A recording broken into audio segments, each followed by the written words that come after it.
ESPN, WENJ, WENJ HD, Millville, Atlantic City, a Town Square media station. This is Game Night with Josh Hennig on 97.3 ESPN and the free mobile app. Now, live from the Matt Black Kia Studios. What a move! Here's Josh Hennig. Josh Hennig here on Game Night, Monday edition on 97.3 ESPN. What a crazy, crazy sports weekend we all had. And if you're a Philadelphia sports fan, it was straight up depressing. Yeah. You go into a weekend like that, you're looking around, you're like, well, the Sixers get Joel Embiid back, but they lose in overtime. The Eagles lose a game they should have won, and they just found ways to lose the game. Don't get it twisted. The Giants didn't win that game. The Eagles lost it. So we're going to dig into that as well. The Phillies did absolutely nothing this entire offseason. I understand Frank Close was on with Mike Gill in the Sports Bash earlier, and he's preaching patience, but I always tell you guys on this show, perception is reality.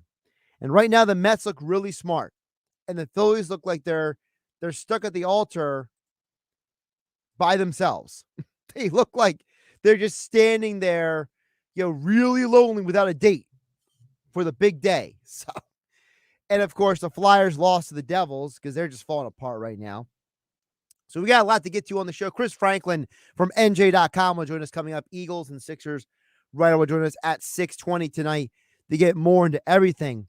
But I got to start with the football because, I understand that a loss like yesterday was really poor for the Eagles, but they weren't the only one.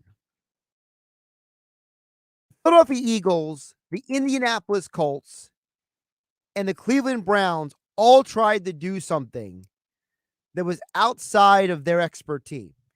And you know what? You can throw the Rams into it as well. Now, I understand that all of those games played out differently, but all those teams had the same situation on Sunday.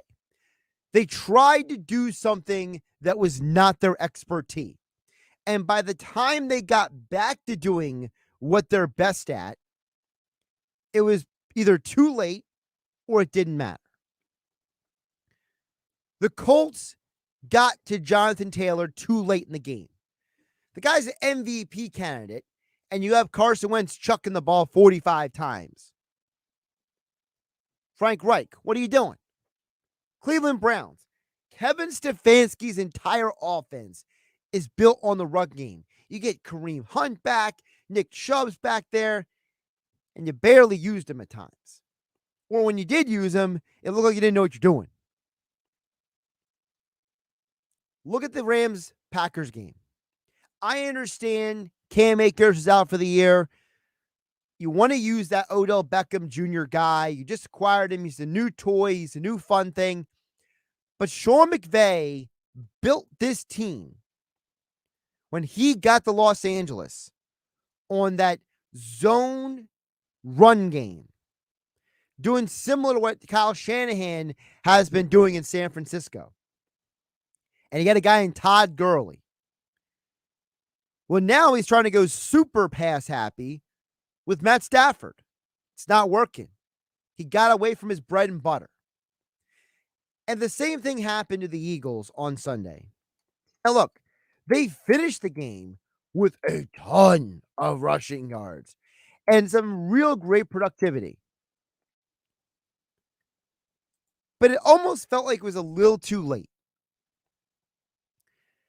I felt when Chris Myrick, a guy that I had never even heard of, and this is my world, this is my life. I'm obsessed with sports. I watch sports all the time. I rewatch games. I'm that guy.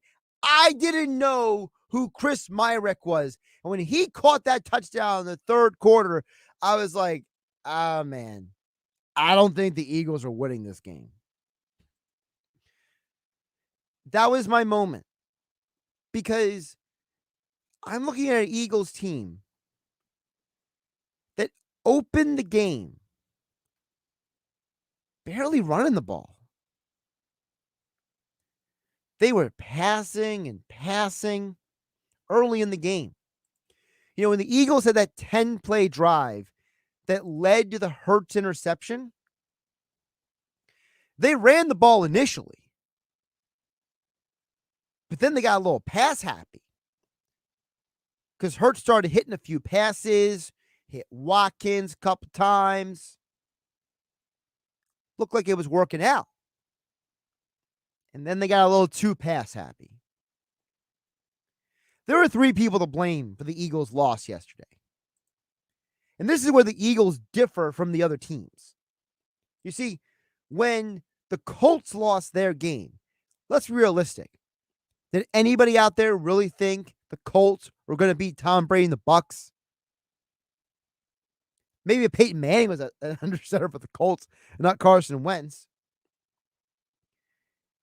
Did anybody really believe that the Packers were going to lose that game to the Rams?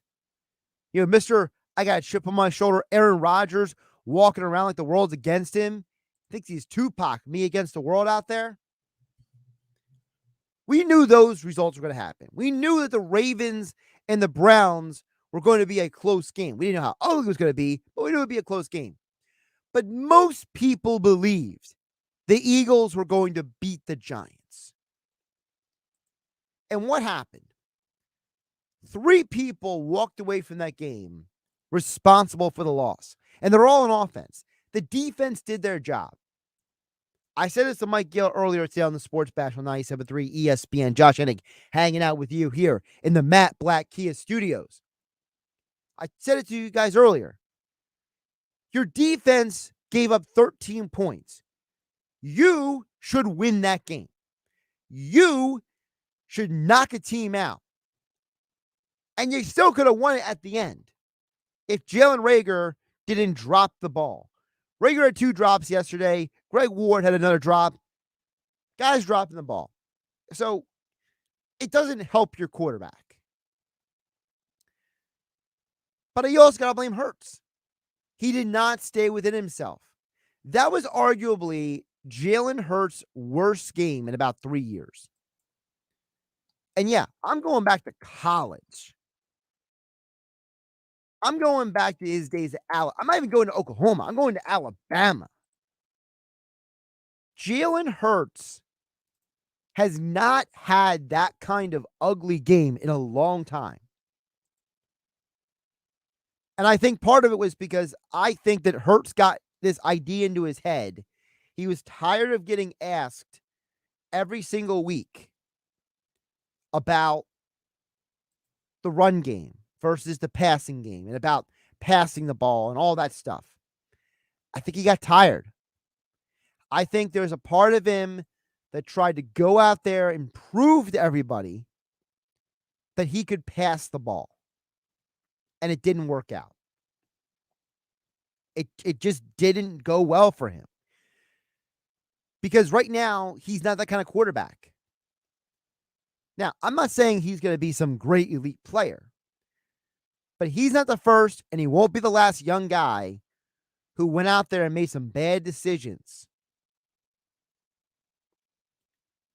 Listen, I go back to, and I mentioned his college career. There was a game that Alabama won because they're Alabama, 25-15, where he threw 2 interceptions in that game.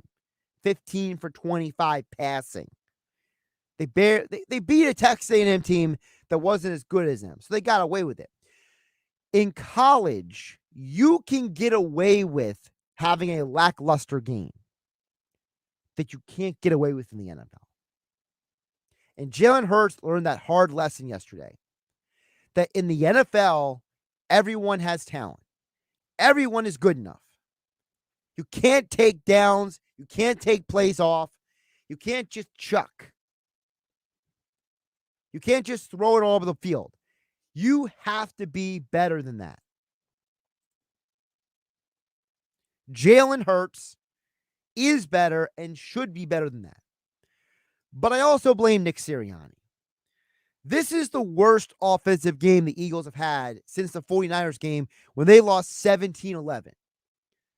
I don't understand why, but the Eagles assumed, I'm not sure why, but they assumed that because they could run the ball, they could take deep shots. The Giants, for all of their flaws, actually have a good secondary. The one thing the Giants have is guys in the secondary like Bradbury and McKinley. They have guys on defense that are ball hawks. They have guys that will challenge you on the back end. And I thought they did an incredible job at times, did the Giants, basically taking Devonta Smith and Dallas Goedert out of certain plays. And that's when I go back to Sirianni. It's on the play caller to recognize what the other team is doing to you. And Sirianni did not do a good enough job at recognizing that. Listen, the Eagles ran the ball well, 208 rushing yards. But you still threw the ball 31 times. And you were trying to force the ball deep. You were trying to catch the defense creeping up and catch him over the top. But the Giants weren't biting. And at some point, the head coach needs to look around and say, my quarterback has thrown 2 interceptions.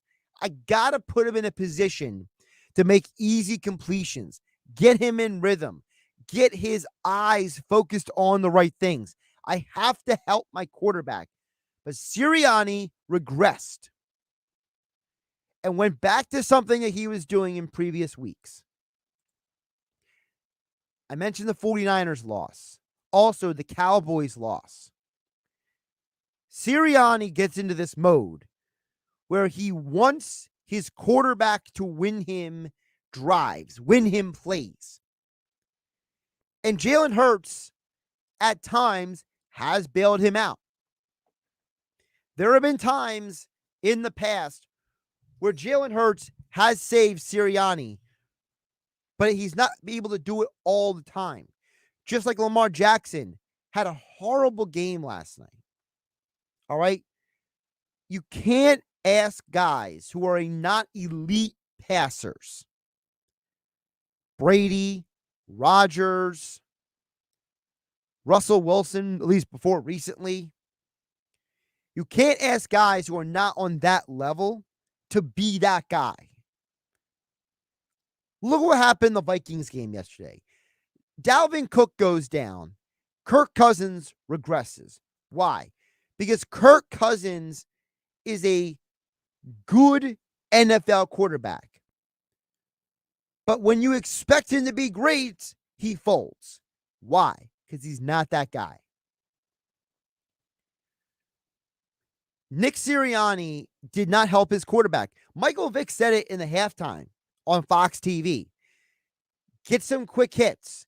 Get some short passes. Get some slants. Get some hitches. Get some easy passes. Get Hurts into a 3-step rhythm. Instead, you watch the game. Hurts is dropping 5 steps, 7 steps, 5 steps, 7-step drops. He's looking to load up for a pass. And obviously, he was having trouble reading the defense at times. I blame Jalen Hurts for the loss yesterday, but I also blame Sirianni, and I also blame Jalen Reagor, who has been an extreme disappointment, and I think it's about time we start using that word bust.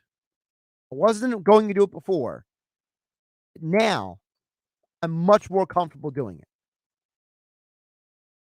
Josh Hennig here on Game Night on 97.3 ESPN.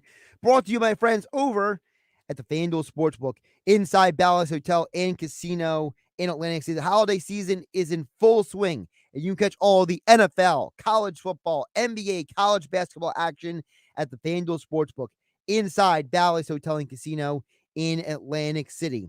The retail sportsbook is conveniently located off the boardwalk, featuring 5 betting windows, a large video wall, a sports ticker, 20 self-service betting kiosks, along with food and beverage, and various lounge seating. Get your game face on and score big this weekend when you bet with FanDuel Sportsbook only at Bally's Hotel and Casino in Atlantic City. Gambling problem?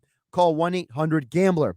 We'll dig deeper into the Eagles' loss coming up next with Eagles beat writer Chris Franklin from NJ.com.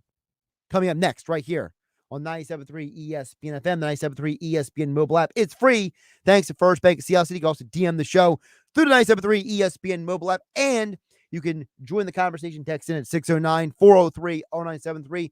We're also live on YouTube and Twitter at 973 ESPN. I'm Josh Hennig, and this is Game Night. This is the radio home for Philadelphia Eagles football, with the Eagles in North Jersey against the Jets. The Philadelphia Eagles have now beaten the Jets 11 times and lost to them never. Pre-game coverage begins this Sunday at noon. Merrill and Mike call all the action starting at 1.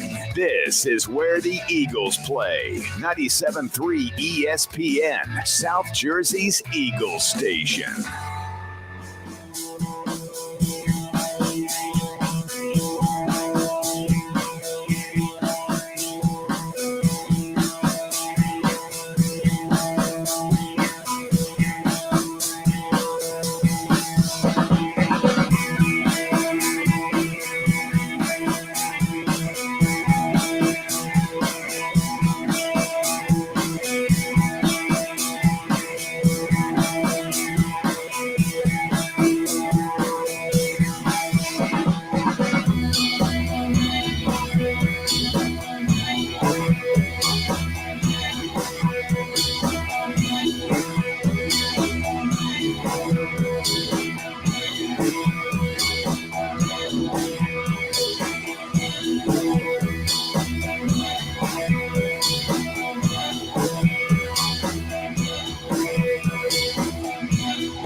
It's game time. Football season is in full swing, and you can catch all the NFL action at the FanDuel Sportsbook in Bally's Hotel and Casino, Atlantic City. It's time to get in on all the games you love. Experience sports betting done right with live streaming games, food and beverage, self-service betting kiosks, and more. Get your game face on and score big this weekend when you bet at FanDuel Sportsbook in Bally's off the boardwalk, Atlantic City. Gambling problem? Call 1-800-GAMBLER. You're listening to Game Night with Josh Hennig on 97.3 ESPN and the free mobile app. Josh Hennig back here hanging out with you guys here on Game Night on 97.3 ESPN. Dig deeper into the Eagles' loss to the Giants yesterday up in North Jersey. Chris Franklin from NJ.com, friend of the show, joins us right now here on 97.3 as the Eagles lose a game in probably the most ugly way possible at this point of the season. Chris, how you doing today? Not too bad. Just as ugly as that loss probably looked on television, it was probably worse in person. It was just a brutal loss that they had. It's brutal. You know, Chris, when I started looking at the game again, because, when you watch the game once, there's certain things that go through your mind in a game, right? But going back on it, I understand that Jalen Hurts had a bad day, but it's becoming more obvious to me that I'm not trying to be ridiculous, but I just don't think the talent around the quarterback is really good enough. See, I think they need another. They have to get another wide receiver or another offensive weapon this offseason, because we're seeing right now. Obviously, everybody's talking about Jalen Reagor, and rightfully so. They should be talking about him, but they really do need somebody else, because I think that came apparent with the way the Giants took away Dallas Goedert, but also I think that Jalen Hurts didn't do as good of a job finding Smith when he was open. He was open a couple times across the middle, and Hurts didn't find him. So it really truly was a bad day by Hurts, but this team desperately needs to have another option available. You mentioned the bad day by Hurts. Let's dig deeper into that. I almost feel like, how many times have you been in the press conference with Jalen, whether it's live or virtual, and people ask him about the run game, and he says, well, we can pass the ball. And he brings up the fact that, he can be a passer. Did it almost feel like a couple of those throws where Jalen saying, watch me throw this ball? I don't know if it's so much of that, but you do have something there. I think he takes it a little personal as well, too. If I'm a quarterback, I continually hear people saying, well, run. All you guys can do is run. I'm taking it personally myself as well, too. Hey, I can do more things than what's shown, but that yesterday wasn't a good example of that. But I don't think he was trying to force. I think he was trying to make a play, if anything, and especially at the end of that first half where he tried to force that ball into Boston Scott. That was just a really bad decision there. But I don't think it was more of a, hey, I can prove I'm the guy. I can be the next franchise guy or anything like that. I just thought there was a young player making a really, really bad decision trying to make a play in that situation. It's interesting because I mentioned before you came on, Chris, the fact that, I saw multiple teams, not just the Eagles, get away from their bread and butter in games yesterday. And the difference, though, is that in most of those games, those teams, you could rationalize for the game they could lose. Like the Colts, they got away from Jonathan Taylor. They lost to the Bucs, right? A team like the Browns, they got away from Nick Chubb. They lost to the Ravens. But games like that, you kind of I can rationalize that. I don't think anybody was picking the Giants to win this game. And then we see that the Giants actually didn't win the game, Chris. The Eagles lost it. Yeah, I wonder if all the coaches were saying, hey, you know what, we have all these tendency break. We need to have a bunch of tendency breakers to just have this whole entire game plan. It really was it was a calamity of self basically shooting themselves in the foot. I mean, you look at 4 turnovers altogether, and the cliche, nobody wins the games because of turnover. They commit this amount of turnovers they did. It was really a bad showing, and you think that this team that was on a roll that's done a good job protecting the ball, they would at least continue to do that, and that's why they found themselves in that position they did yesterday. And they still somehow racked up over 200 yards rushing, but they still should have relied on running the ball a lot more than what they did. And I think, if anything, this is a lesson that say, hey, I think for Nick Sirianni and everybody else on offense and offensive coaching staff is, hey, you know what? It doesn't matter if a team has issues in the secondary. We're going to stick with what we do best, and let's continue to just feed the ball to Miles Sanders, Boston Scott, Jordan Howard, whoever's in the backfield. Chris Franklin from NJ.com joining us here on Game Night on 97.3 ESPN. You can follow him on Twitter at @CFranklinNews. Check out all of his coverage of the Eagles as well as the Sixers over at NJ.com. Chris, when you also look at this game, you mentioned Sirianni. I felt like he could have done a better job in the second half of making easy throws for Herbst. I saw Michael Vick during the halftime show on Fox say, a coach needs to give a quarterback those rhythm throws to get him back into the flow of a game. And it seemed like instead, the Eagles were intent on running the ball and then trying to do those shot plays down the field. And it felt like this was maybe one of Sirianni's worst, one of his worst games calling since the 49ers loss. I would say that, especially with that sequence at the end of the first half, it really had it eerily felt to the 49ers even calling the play for Greg Ward there on that sprint right option. Right. But like Mike was right. A lot of times, we hear so many times that quarterbacks, offensive play callers script the first 10, 15 plays to get their quarterback into a rhythm. I think this is an instance where Sirianni could have came back, hey, throw a couple slants, throw a couple RPOs to get Hurts back into a rhythm, get him thinking, hey, you know what, get his confidence up a little bit, and then take a shot down the field. And it didn't seem like he wasn't accurate. There's no way getting around it. He wasn't accurate for most of that game, but it didn't seem like until he injured his ankle where he was basically anchored in the pocket and the team was down and nearly needed until he threw some of his best passes of the day, and especially with the one to Rager. So he has the ability to throw that way, but Sirianni has to see that, hey, if this quarterback's going erratic, either truly stick with the run and then and take maybe a shot down the field just to air it out and keep those safeties honest. But it was just, I think, probably his second or third worst day calling when it comes to play calling for Sirianni. Now, Chris, it doesn't get much better for the offense, though, because today I called it a grim outlook for the Eagles because I don't think we can talk about enough the fact that this offensive line has played so well, and now you're losing your best backup, Jack Driscoll, which is, he's been playing a lot because of injury to Brooks. He's done for the year. Maybe Sua Opeta, maybe Nate Herbig has to play right guard now. If Kelsey does go down, what are they going to do? Go sign Luke Juriga again? It doesn't look so good right now for the offensive line. I understand the Jets are the Jets, but you have the bye week coming up. There's a part of me that wonders, how do you bounce back from a Giants loss when the biggest security of your team, the offensive line, now has flaws? I think they'll be okay. If Kelsey suits, and I'll put this big area, if Kelsey suits up what I expect him to do, especially with any injury, I think they'll be fine because I think Herbig's a better spot in that right guard than he is as a center on the left side. I think if something were to happen to Dickerson, which you got to worry about still because, his history of injuries, that's where you put Opeta. But I think that given that you have Jeff Stoutland as your offensive line coach, he seems to make wonders with whoever goes in there.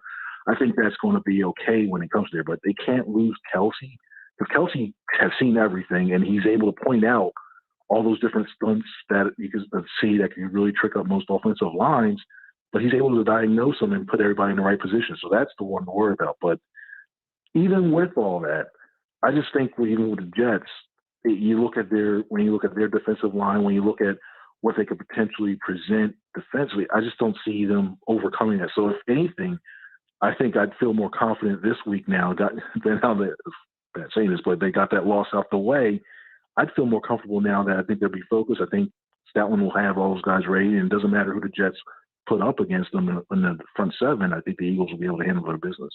You said get that loss out of the way. So I'm not saying it's an apples to apples comparison, but is this like 2019 when they went to Miami and lost, or 2018 when they went to New Orleans and lost, and maybe they need some ugly loss to get out of their system? Is maybe that kind of what we're talking about here?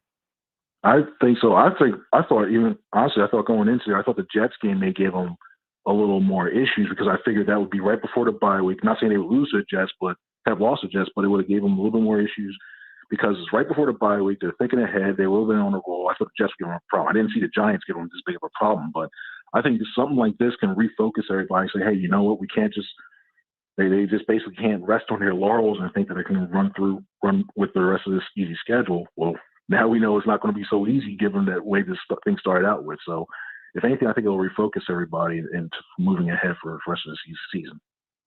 Talking Eagles with Chris Franklin from NJ.com right here on 97.3 ESPN. You can follow him on Twitter at C Franklin News on Twitter. Chris, also looking ahead to this game, I understand that, Nick Sirianni's playing the wait and see game about Miles Sanders and Jalen Hurts and Jordan Howard.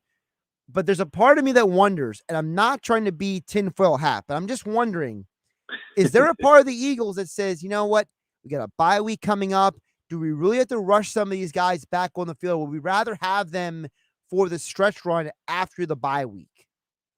I think when it comes to Howard, I think you do, because to me, he's been your most productive back. So I wouldn't necessarily rush him, especially with it being a knee. I wouldn't rush him, especially he's been banged up over time, and you're going to have to ask him to be a very physical presence in that run game. So I wouldn't mind seeing them rest him a little bit more. But with Sanders, I think you need to get him in the flow because he's missed a lot of time. He was on injured reserve with that ankle. He needs to get more snaps to get in a better flow, seeing things on the field and everything else. So I wouldn't be like opposed to him playing even if it's like say 80-85%, because you, like you mentioned, you have the bye week the following week, and you're going to need some other backs, because if not, you're looking at the Boston Scott being the primary guy, Kenny Gainwell, and possibly bringing up Jason Huntley, and then if you thought you see a lot of passes before, you might see a lot of wide receiver screens to supplement that running attack. So I would probably say Sanders will be the guy. I would be more pressed to play Sanders as opposed to say Howard going into this bye. And what about maybe Hurts? Is there maybe a desire to maybe be extra cautious with him? Because listen, we know Jalen's a competitor, but sometimes you got to protect athletes from themselves. I think he's going to be out there no matter what. I truly believe that. It was very interesting because when we were looking, basically when he went off and they were trainers were looking at him and they were looking at his ankle, Nick Sirianni walked over to him and like he was like probably asking him, "Are you okay, ready to go?" And Hurts just looked away. He's like he didn't want to answer. Like, so even if you try to say it himself, he's not going to give you an answer right when it comes to that. And he said he tunes out, but we've heard of rat poisoning, but somebody's probably telling him, "Hey, this is what people are saying and thinking." So he wants this job. He wants to be the franchise guy. He wants to be a competitor. He wants to be a gamer. And I don't even think, unless there was something like where it's like a tear or something he can't walk out on, or he was basically couldn't even like jog or something like that. That's the only time I would see him not even playing. But I think he's going to be out there to adjust the game plan accordingly. I'd be remiss if I didn't bring up the Jalen Reagor thing, because obviously the drops are a problem, but it's how the drops happened that are even worse. And Chris, I got to ask you, there's a part of me that wonders, is this another Nelson Aguilar? Is this a guy that, they're asking him to do something that's not his skill set and they need to put him in a different, place on the field, a different way using him in the offense? Because people forget Aguilar, for all of his drops, 2017, he was really darn good, but because they asked him to do less that year, is there a possibility that that's what needs to happen with Reagor here? I think at this point, I think the best thing for him would be a change of scenery once his rookie deal is up. Because, I know he's very, very young. He's only a year and a half removed from being drafted by the Eagles. But when you look at just the overall offense, you look at what he does, what he's done in the past, too. It's just so much inconsistency. You can see that's built to youth, but it just seems like something's not clicking. You look at the punt returns. The big thing we constantly heard was he's got the speed. He can break wide receiver screens to do that. Well, he hasn't done it. The only punt return touchdown that he had was back with the Packers, against the Packers last year. He makes some questionable decisions in that. And then you look at when he runs his routes, it's like he had issues there were issues when he's lining up in the right spots the last game. I just don't see him developing. Now, things have changed in the past where guys have suddenly got something just clicks and goes off, and then they get used to basically the offense and they perform and they let their athleticism take over. But you just don't see that with them. And you look at now, when you just look at the options that Hurts has to throw to, Smith, Goddard, 1-2, maybe 1-2, 1A, whatever way one would go that way. Quez Watkins is 3.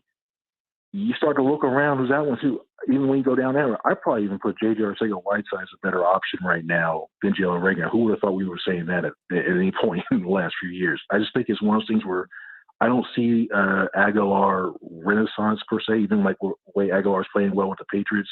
I don't see that happening here in Philadelphia, and it won't be until he goes elsewhere. You may see it somewhere else. You mentioned the fact of what this team has to do moving forward, and I think it's becoming obvious that they definitely made one misstep, which was they should have brought in a veteran receiver. I understand you wanted to see what you had with Watkins and Hightower and Rager and J-Jaw and even Fulgham, all these guys you had under Peterson, and you brought in Sirianni, and you brought in Steichen, you brought in Padula, and you brought in all these guys who have this history working with receivers. So I understand they wanted to see what they had and let it play out. But it's a part of me that wonders if the Eagles had fill in the blank veteran receiver across from Devonta Smith, how much different this season would look. For me, I'm okay with that approach of not bringing in a veteran guy, because especially I didn't think this was going to be a playoff year at all. And surprising that they find themselves like a half game behind that final spot. But I thought this truly was a diagnose, see what you have, build it. And then I think next year's would be the perfect time to bring a veteran guy in, because you know the holes that you have, and then you can say, okay, we know this guy's good. We know Smith's good. You know, Watkins can be here, can contribute around there. And then say if you get somebody else, what have you. That way, I think you get a veteran guy in, he can help Smith develop from there. He's like, hey, okay, went through your rookie year. You know what happened. This is how you continue to be a pro. This is how I run routes as well to adjust his accordingly, and then go from there. And I wouldn't be surprised if, and it wouldn't be a bad idea with 11 picks, especially one of those day 3 picks, if you trade like say a 4th, 5th, 6th for a veteran wide receiver, productive veteran wide receiver to come in and help him out, I think that would be a good route to go, because you have some more cap space, and you obviously, all of those guys are not going to make the team because you have only a certain amount of spots. So that would probably be the route I go. But I'm okay with the Eagles deciding not to do it this year, but definitely next year. I think that's the way to go to add a veteran. I know the name Allen Robinson is like the sexy name right now because he went to Penn State and all that stuff. But to me, I don't know if I have a specific name, Chris, because to me, fit is more important than name. And, I remember when the Eagles went on and got Alshon Jeffrey, that was a lot of praise coming to the Eagles. But I don't even know if you need Alshon Jeffrey. I just think you need somebody who's been around the league longer than Greg Ward. Yeah, yeah. He's the big bro in that room. Right. They all say he's the big bro in that, and they need. I think if just looking at it fit wise, I think they just need a taller, bigger wide receiver, especially in the red zone. Because I think Smith can do very well getting open increases, especially at the jump, getting off the line. I think that's fine. You have Dallas Goedert with his size, getting work in the background. I think it's good. I just think they need one more option. And I know Tyree Jackson was everybody's hoping he can be that in the red zone, but I think they just need a veteran wide receiver who can not only try to get that 50-50 ball if they decide to throw a fade, but also find the windows in the end zone and be a bigger target for Hurts or whoever the quarterback is to find when it comes to that, when they're in those situations. Chris, one more before I let you go. Always appreciate you jumping on the show today. The one thing we haven't talked about at all is the defense did hold the Giants 17 points. This is now an Eagles defense that actually has shaped up in recent weeks and done better than I think a lot of people expect them. I understand it, it's in a loss, but holding the Giants to 13, going to Denver, holding them to 13. It's not like this defense is completely all bad. So what were your takeaways from the Eagles defense yesterday? You have to give credit where credit's due. And I think Jonathan Gannon has done a good job basically adjusting on the fly. The same way Sirianni adjusted his offense earlier in the season, not yesterday, obviously, but earlier in the season, Gannon's done the same thing as well. And basically looking from far, I like the fact that the Eagles are playing a lot more press and using man and basically playing to their corner. They're playing to their players' strengths, playing the corners and they're bringing a lot more pressure. They're bringing pressure off the edge in the form of Maddox. They're bringing the safeties up a little bit. They're blitzing Singleton, who's actually a decent blitzer when they decide to go up the middle that way. So I like the way that Gannon's done in that aspect.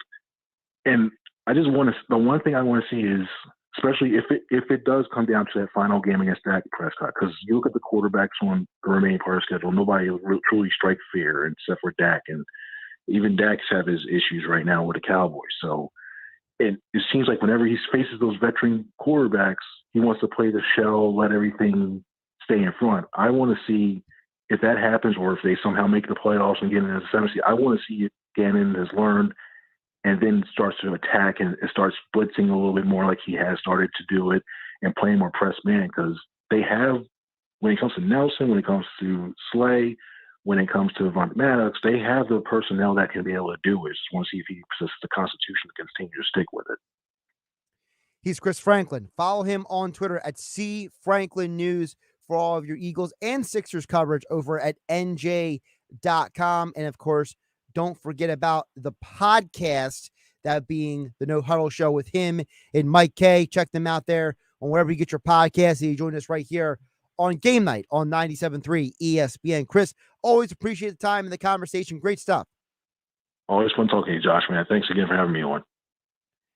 We'll get to your guys' thoughts and comments on the other side. Text board is open here on 97.3 ESPN, 609-403-0973. You can DM the show through the 97.3 ESPN mobile app. Thanks to First Bank of Seattle City. And we are live on YouTube and Twitter at 973 ESPN. I'm Josh Hennig, and this is Game Night. It's Sixers basketball tonight on 97.3 ESPN with the voice of the 76ers, Tom McGinnis, calling all the exciting play-by-play action. Here's a runner by Maxey. That's up and good. Tyrese Maxey, man, he's got game. That's for sure. The Sixers host the Orlando Magic. Coverage begins at 7 p.m. Philadelphia 76ers basketball on your radio home of the Sixers in South Jersey, 97.3 ESPN.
on this new car. Okay, well, what's my trade worth? Bring us any trade, no matter if it's roasted or overdone. Stuck in a loan or lease? Matt Blatt Kia can get you released. We want to approve you today. Choose from the largest selection of certified pre-owned Kias at mattblattkia.com. It's gotta be a Matt Blatt Kia. Matt Blatt Kia, 6211 Black Horse Pike, Egg Harbor Township. And now on Route 37 in Toms River. Now, more Game Night with Josh Hennig on 97.3 ESPN and the free mobile app. Josh Hennig back here in the Matt Blatt Kia studios here on 97.3 ESPN FM. Of course, 97.3 ESPN mobile app. It's free. Thanks First Bank Seattle City. Download for free. Get everything you need on the Eagles, Sixers, Flyers, Phillies, and South Jersey high school sports. Over on the 97.3 ESPN mobile app. DM came in from Hal over in Delaware. Says, hey, Josh, for the past couple of weeks, we have heard a lot about Odell Beckham Jr. going to Los Angeles. The Rams have not been winning. Do you think it was a mistake for the Rams to let go of Deshaun Jackson? Here's the problem. D-Jax wasn't doing a lot for them when he was there. How? The problem with Deshaun Jackson is that he seems to be a better fit right now with the Raiders than the Rams. And probably is what I said earlier. You know, teams like the Rams, teams like the Browns, teams like the Vikings, those teams have offensive philosophies that are built on going out there and running the ball and then using the passing game as a way to exploit the defense off of the run game. Guys like Sean McVay, guys like Kyle Shanahan, guys like Kevin Stefanski. These are guys who come from running systems that build the offensive passing game off of the run game. Deshaun Jackson, in 3 games, he averaged with the Rams. He didn't do a lot. He had 46 yards a game and 1 touchdown. So it's not like he was going out there and having big games. By the way, he only had 5 targets in LA. He has 15 targets with the Raiders. He has the same number of touchdowns. He has more receiving yards. He has double the receptions. And honestly, his catch percentage is worse with the Raiders, but he looks more productive because the Raiders' offense is built upon that. You want that deep guy who runs really far, really fast in Deshaun Jackson, replacing Henry Ruggs. So to me, I felt like that was a bigger reason why. Like I said earlier, the Eagles, the Rams, the Browns, the Colts, these are all teams that got away, even the Vikings to an extent, got away from their bread and butter. Their bread and butter is they run the ball and the passing game is generated off of that. And you look at what happened last night with the Browns and Ravens game. It was so ugly, but it was ugly in part because you had 2 coaching staffs who asked their quarterbacks to play outside of their comfort zone, to do something that they're not able to do, which is carry a team with the passing game. It's not that Baker and Lamar can't throw the ball. It's not that they're bad quarterbacks. It's that their greatest skill set is not carrying an offense on their throwing shoulder. Baker is a very good, borderline great play action passer. When you have the running game, he's great at faking the handoff, dropping back, and either going 3-step or roll out to pass and hitting guys. Lamar Jackson, he won the MVP because he was also running the ball. But when you stop running the ball with him and you ask him to become a pure passer, he's going to have turnovers because the offense doesn't have dynamic receivers. And don't tell me Hollywood Brown is a dynamic receiver. Hollywood Brown is a guy who is a Z receiver. He is not a primary X. He is not a guy who's going to be a possession receiver. They wanted Sammy Watkins to be their possession receiver. They drafted Rashad Bateman to be their possession receiver. But both of those guys have missed multiple games this year, and the offense has suffered for it because now teams are zeroing in on that Mark Andrews guy. And the same thing with the Eagles yesterday. The Eagles were trying to force the ball down the field to Watkins and then later to Rager. They even got Greg Ward involved. But yet you didn't create plays to create natural openings for Smith and Goddard. And I think the Giants did a very good job at blanketing Smith and Goddard at times and daring the Eagles to throw the ball to Watkins, to throw the ball to Rager, to throw the ball somewhere else that wasn't Goddard or Smith. And I think Sirianni and Hurts, they got manipulated. They got coerced into doing that at times. Josh Hennig live in the Matt Black Kia Studios here on 97.3 ESPN, hanging out with you. Don't forget, tonight we have Sixers basketball versus the Orlando Magic at 7 p.m. Tom McGinnis on the call, followed by Monday Night Football, Seahawks versus Washington football team right here on your home for the Eagles, Sixers, Flyers, as well as Monday Night Football, Thursday Night Football, Sunday Football, and the Super Bowl 97.3 ESPN. A little recap of the football weekend, a couple things I want to hit on with you guys here. Of course, you can chime in before we get out of here. You can DM the show like Hal did to the 97.3 ESPN mobile app.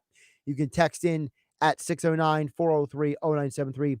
And we are live on YouTube and Twitter at YouTube at 973 ESPN.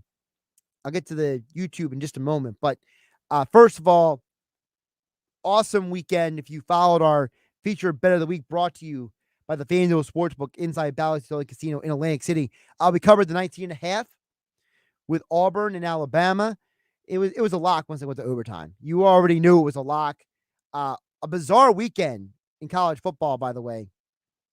Lincoln Riley is now the head coach over at USC. Reports are that part of his deal going to USC is that they're potentially buying and selling his house for him in Norman, Oklahoma.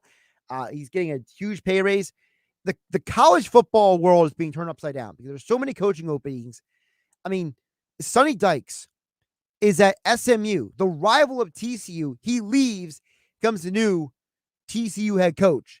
If that's not bizarre, how about Florida snatching up Billy Napier from Louisiana, stealing him away from LSU? He would have been a great guy at LSU. Florida steals him from there. Lincoln Riley's now at USC. And what does Washington and Washington State do? Washington State makes their interim coach, Jake Dickert, the head coach, a guy who has only coached in the Pac-12 for basically a year and a half. He was at Wyoming and South Dakota State before that. And Kellen DeBoer, who was at Fresno State for 2 years, now becomes a Washington head coach. The majority of his experience was at much lower levels of college football, specifically Sioux Falls, where he won an NAIA national championship. Yes, NAIA, not even NCAA. I'm very curious to see what happens in the Pac-12 because college football is about recruiting. One of the reasons why guys like Chip Kelly and Steve Spurrier and some of those guys who came from college to the NFL had trouble, Nick Saban and others, because their whole coaching powerhouse is built on the thing where they recruit the player, they cultivate the player in their offense, and then they win with those players. You can't do that in the NFL, which is one of the reasons why I don't think Cliff Kingsbury is going back to college. I think Kingsbury learned the hard way that he's just not the greatest recruiter in the world. Recruiting is not his specialty, and I think that it would be a mistake for Kingsbury to leave the NFL where he's having success to go back to college. And I think a school like Oklahoma, a school like LSU, these schools are going to have to learn the hard way that you lost something. It's hard to replace those guys. In college, it's all about recruiting. And I look at the Pac-12, I look at the Big Ten, re-signing James Franklin. Listen, Franklin doesn't always win the big game, but he's competitive with Ohio State every single year. He has high-tier recruiting classes every single year. You know what? Oklahoma brought Bob Stoops back to be the interim head coach because they needed someone to not lose the recruiting edge. College football is about recruiting. The NFL is about building chemistry with talent. It's a different coaching job. And you know what? I watch college football and you learn one thing. Rivalry games mean a lot in college, not so much in the NFL. I'm Josh Hennig. This is Game Night. Catch you tomorrow.